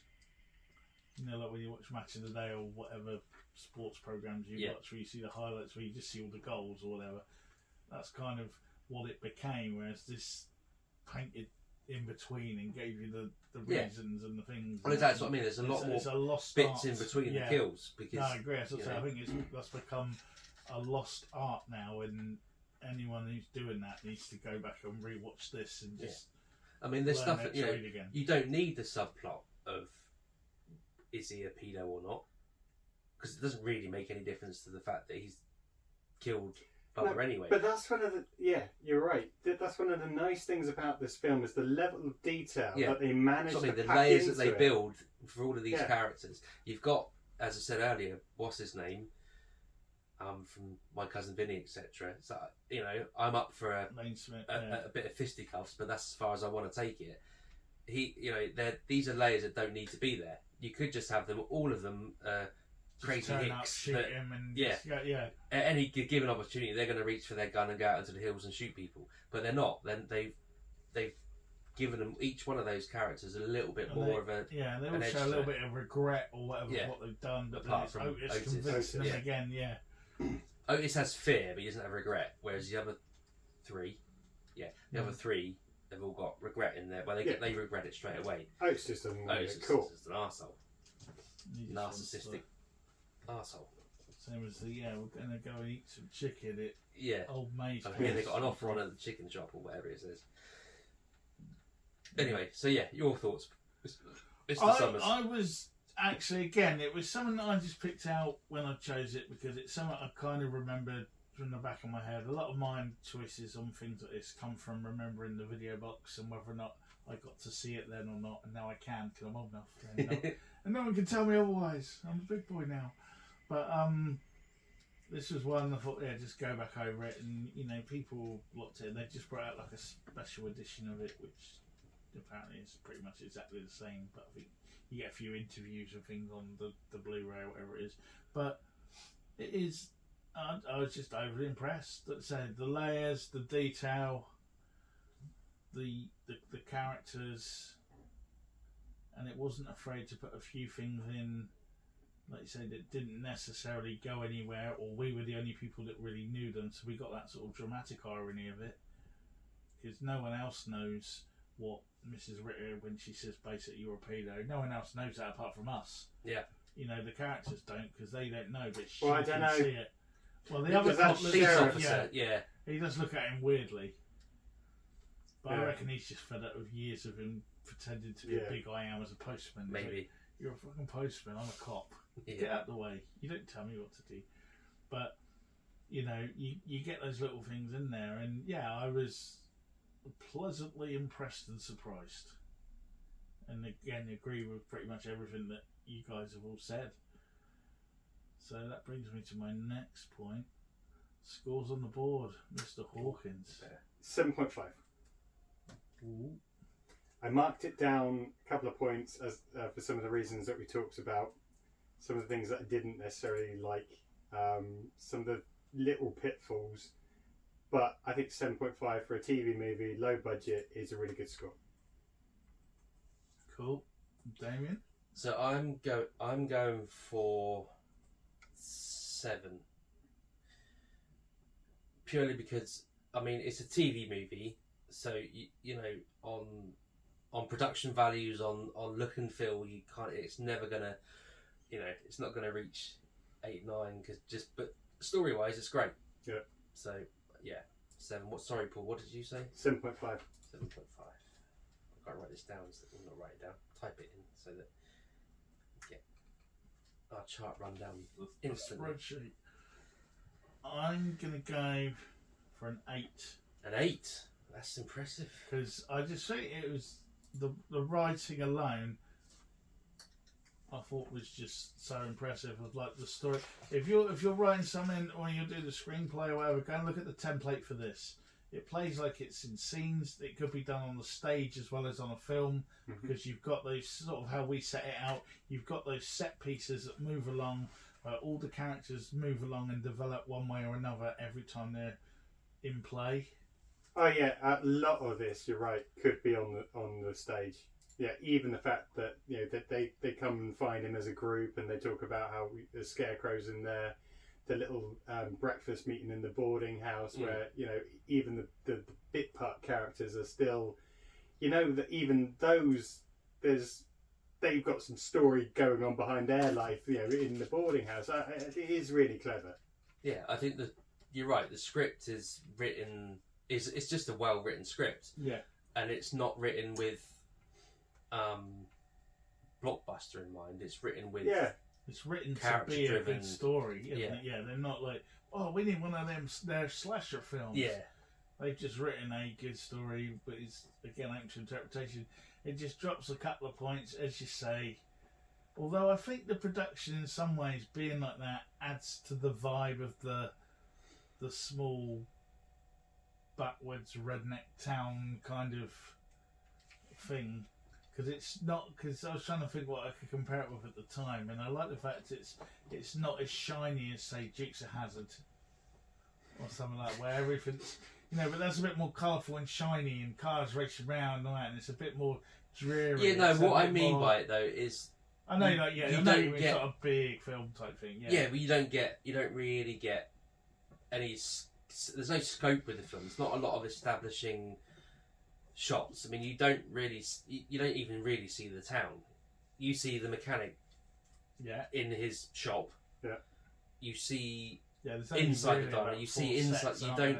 Yeah, you're not seeing. Oh no, I get what you mean. No, I get what you mean. And there's no real. You don't really get much interaction between the other townsfolk. And that's what I mean. It's almost like a stage play. Yeah, exactly. Which is not. There's nothing wrong with that. No. But so that's what I mean when I say the That's production. what I say. That's the sort of one we're agreeing with. But in some ways, I think it helps it. But like I say, the only other I think of southern redneck things that were on in the early '80s, and I put in Dallas and Dukes of Hazzard, and Hazzard was probably the same set. You know, it's the same network. Do you know what I mean? The General Lee wouldn't stop working though. It'd be nice if Scarecrow's running down in that. Yeah, so that's what drops a couple of marks through for what you guys said. And in a way, I wish someone would pick this up and give it a go now. But keep that same. It doesn't need to be bright lights and CGI-tastic, but just a nice character-driven, a bit more development. Like you say, you can pad out the town a bit more. Maybe even in the world of maybe you have a bigger posse, so there's a few more kills. Yeah. Maybe, See, 3 or 4 part I could see M. Night Shyamalan No, almost doing this, but with Mary Lee being the killer, and that's his twist at the end. Yeah. Well, she was a twin all along. But Bubba didn't do it. But yeah, so that would be my. So yes, I'd go a nice Solid 8. Solid 8. Okay, so that puts it just outside the top 10. It's just above Heather's on 22.5, and just, well, it's kind of even, really. Well, it's not kind of, it definitely is even with Tremors. So both Scarecrow and Tremors come out at a 22.5. So there you have it, gentlemen. Cool. Okay, and so that was this week's Dark Knight of the Scarecrow. Next week we'll be back with our Super Chat Happy Fun Time episodes. And then following that it will be another Spotlight, whose turn it will be... I think it's me, actually, isn't it? Yeah, I did Critters. You did Critters, didn't you? Yeah. So have you got anything you'd like to share with us to get the luckily readers ready? I had 2 in my mind, so that means I will go with the one that you didn't choose last time round. Hey! So I'm going back to the 90s for a little bit of Hitman and her love story, if you like, and that is Grosse Pointe Blank. Brilliant. It's, you know, I'm no doubt, at the fear of repeating myself in 2 weeks' time, it's one of my favourite all-time movies. Yeah. And I haven't watched it for a while. It gives me the perfect excuse to watch it. I'm kind of sound distracted because I'm trying to work out where you can watch it. It's on Amazon, it's on Google Play, it's on Apple TV. It looks like it's a paid for on all of those. It's hard to tell with Amazon if you don't know. Yeah, £2.79 on Amazon. It's a rental. Yeah. Worth it. Yeah, worth it. It'll probably be on one. To be fair, I've got a copy of it, so I don't need to worry about that. But yeah, for people at home, if you want to play along, Grosse Pointe Blank, there's no ambiguity. I don't think there's any other film called Grosse Pointe Blank, so you're all right on that score. John Cusack, Minnie Driver, Dan Aykroyd, Alan Arkin, and Joan Cusack, obviously. If John Cusack's in it, there's like a 99.9.5% chance that Joan Cusack's also going to be in it. And there are no one in it, no. Another Cusack? Yeah. Not that I know of, but it's possible. I thought that was one where they just padded it with Cusacks. No, I don't think so. You're not a fan of this film then, Mr. Stubbs? No, I just went, no, Anne Cusack. Who's Anne Cusack? I don't know. Oh, she's in it. Right, okay. Okay, well then we can talk about that in 2 weeks' time. I think that's the other Are you sister. sure it's spelt the same way? Yeah, it's. I think it's another sister. She's like lift operator 1 or something like that. You know, like Fair enough. Okay. I think she's their Hitchcock. You got to spot her in the cameo. Yeah. Cool. So there we have it. Cool. So that's Grosse Pointe Blank in Brilliant. 2 weeks. Yeah. If you're No playing at vetoes home. on that then. No. No. Good. Glad to hear it because I'm quite looking forward to veto rewatching the it. vetoes. It's weird, in the last series of Billions, Yeah. there's a little scene from Grosse Pointe Blank. Oh, is there really? Cool. So No, yes. I'm not relinquishing the veto, Brett. There's going to be a point. You know, to be fair, there's no end sight. If I'd have known I can see now far what I off knew in the about horizon. some of the films. Yeah, exactly. So there's always going to be that moment. This could be another one of them. What Yeah. would you have vetoed? Ghost ship. Yeah. No, Really? actually, to be fair, Yeah, no. I think my life has been enhanced by Ghost Ship because I have some shit to compare it to. It's like, you know, if Ghost Ship is here, there's a lot of films that have got to be above it. Where's Ghost Ship I on the all-time rankings? I was just going to say, but after all that, it's going to be in the top 10. Isn't it? Ghost Ship, I got Death Ship rather, 6. It's actually bottom. It is bottom with 6, just below Space Hunter with 9. So Adventures in the I would, to be fair, and even though I'd seen it before, we even said about doing a spotlight on it. Tron, I would have vetoed Tron. I've never liked it, and I still didn't. Yeah, but I wouldn't have, because in my memory that's a brilliant film. Yes, in my memory it wasn't, and I would have definitely vetoed that. Really, I wish I had now. I'm just pleased no one vetoed Jesus Shows You the Way to the Highway. We gave you a chance. Yeah, It's a great film. to be fair, I mean that scored 17, so that's not What did fair it be? too badly. What's just a So it's big. But one of you gave that a 10, one of you gave that a 6. No, they got 2 7s and a 3. What's it above? So it's above Extro, it's above Mystery Men, it's above Hear No Evil, See No Evil, it's above Mad God, which is weird, really, but you know, obviously, I mean, obviously also Well, we depends definitely on what scoring those out of 10. Yeah. I thought Mad God we gave really good scores to. Oh, actually, so my bad. There's actually a blank. This must be one of the ones where I've still not managed to find the rating for Mad God. I've got your rating and Brett's rating, but not mine. Because for people that remember older versions of this podcast, we wouldn't necessarily do the ratings in any particular order. So if I want to now that I've got to refill this database, I've got to go and try and find the ratings towards the last 45 minutes of our conversation, and that's not fun. Well, thanks viewers and listeners to listening into those 45 minutes. No, but it's not fun when you're just trying to find like literally if you're 2 or listening 3 to seconds. episode yourself and you find this score, Yeah, send them in. Know. But right, so that wraps us up for this week, and we'll kick in our shutdown procedure shortly. So next week we'll be back with our general chat and wherever it leads us. Yeah. And maybe a drop zone. It's a drop zone. That's the format now. And all that. Then we'll be back the week after for our spotlight on Gross Point Blank. In the meantime, if you want to check out everything that's going down in the cult TV, film, cartoon, comic, manga land, you can go to the mothership at cultfaction.com. And if you agree, disagree, or just want to email us, you can contact us at cultfactionpodcast.com. In the meantime, please like and share us and subscribe. comment and subscribe and all the other things. And maybe leave a review on Apple, because it really does help, and every review moves us a step more out of the trenches and into the public eye. So yeah, please do that. Look at us on, as I say, all the social medias, the TikToks, the Instagrams, the X, Facebook, and the other ones. All the socials, basically. Yeah. Let's just. I nearly said Tinder. No, we're not on Tinder. But I think I was trying to say Twitter. I may not wear a wedding ring, but I'm a happily married man. Sorry, I think I was to thinking of disappoint. Twitter, then remembered it was X, and then it all got messed up in my brain. You swept left and all before you knew it. Was it right? I don't know which way. I only sweep the leg. Right, yeah, so that's it from us. So it's a goodbye from me, Brett Summers. It's a good night from me, Paul Hawkins. And it's a good day wherever you are. From me, Damien Hicks. You flaming great galah. Yeah, flaming galah. I got Emily saying that now. And just leave you that important message that Bubba didn't do it. Superman. How do I get you alone? Hello. Ask Bill Cosby. Really freaks me out. He won the World Cup, and they sacked him. I almost passed out when I went to see Dracula because it was so fucking hot in the cinema. It had nothing to do with the film. I passed out when they told me how much a hot dog was.